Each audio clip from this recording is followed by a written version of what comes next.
My name is Maggie. I'm 16 years old and I'm also quite emotional. As a child, I could never finish reading a fairy tale. The prince would marry the princess and I would hold my breath and tears would flow like a river. I can't go out in public and I'm terribly ashamed.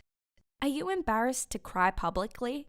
One time, I had to leave in the middle of a concert that my friends and I had been waiting a year for. And all because of a sad song about unhappy love. I sobbed louder than the soloist sang. My friends laughed at me for a long time. And now I don't go to concerts, performances, or sad films. But I couldn't even imagine what kind of story I was falling into, and all because of my tears. I've always been very weak and feeble. I was sick a lot as a kid. My mum worked several jobs, so there wasn't always somebody to help me. But I was constantly being prescribed expensive medications and vitamins. But one time we had some luck. A charity foundation found out about my poor health and began to transfer money for treatment. Maybe I was so emotional because I felt sad about my dad. I didn't have one. According to my mother, he left us when I was young. I don't remember him at all, but I always missed him and cried constantly. Everybody has a dad, and I wanted to have mine. But my mother strictly forbade even to talk about him. I tried not to think about him and decided to redirect my unrealized love in a different direction. I adore animals, and 3 years ago, I became a volunteer at a local animal shelter. This is where I spend most of my time. Recently, I had to find owners for a cute dog, Binky. He was so attached to me, but my mum didn't let us adopt him. I made a post on some social networks that Binky was looking for a home, and somebody responded. A guy called Greg, about 40 or 45 years old, was looking for a dog for his son. Greg was very sweet, but looked tired and a little sickly.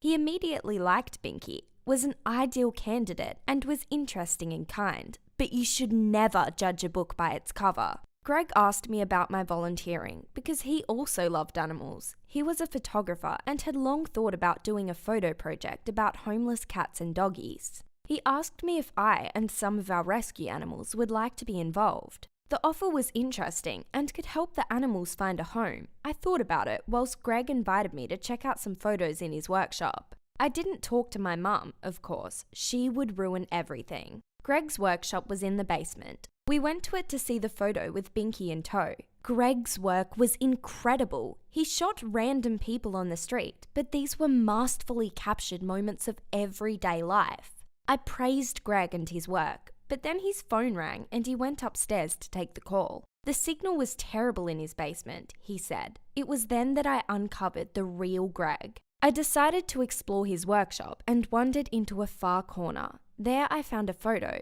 of myself.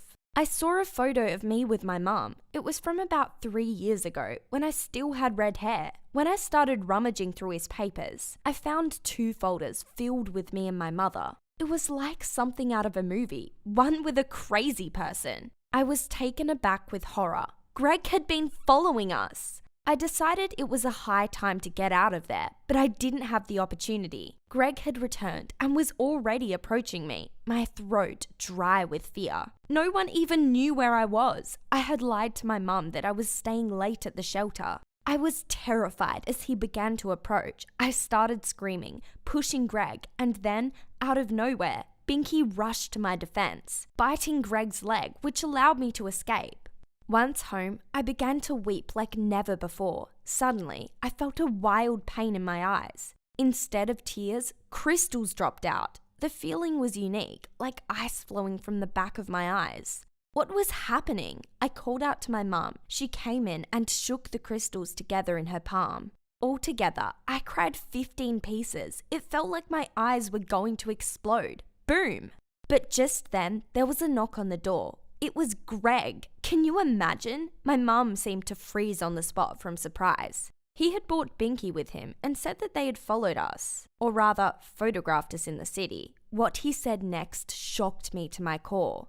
"I'm your dad!" I didn't believe it, but my mum nodded silently. It was true. In fact, Greg hadn't wanted to leave us. Many years ago, when I was young, he had learned that he had a rare disease, a volatile amino acid metabolism and impaired kidney function. As a result, an abnormally high amount of amino acid cysteine accumulated in his body, which formed into crystals. He was told that he wouldn't last long and, not wanting to be a burden to my mum and I, had left. But the doctors were wrong. Greg had learned to live with the disease and even began to work as a photographer. He had been transferring me and my mum money as best as he could. There hadn't been any foundation for all those years. It had been Dad. I held back my emotions while he told us his tale, but after, I cried in all my might. Crystals came pouring out of my eyes again. Greg was crying too. I almost collapsed in surprise at what I saw next. The same 2 large crystals appearing from his eyes. We had the same disease. And I, like my dad, showed symptoms at a fairly adult age. All my health problems were at the genetic level. Dad felt guilty, not only for giving me poor health, but also a hereditary disease. But that wasn't all. I came back, not by chance, but because the doctors have given me only 1 month to live. I had just found my dad, and I was going to lose him again almost immediately. I was on the verge of tears, but my father made me promise him never to cry again. Dad gave me Binky and instructed me that every time you want to cry, Maggie, look at this dog. Remember, life is beautiful and amazing, but short, so make sure to enjoy it, every moment of it. My dad left that same night, and I never saw him again, but I still keep my promise to him, and I live every day to its fullest. So if you cry at a movie or song for no reason, remember my story, and don't waste your tears in vain, even if they aren't crystals. Why do you usually cry? Tell me in the comments below, and remember to like and subscribe to the channel for more amazing content.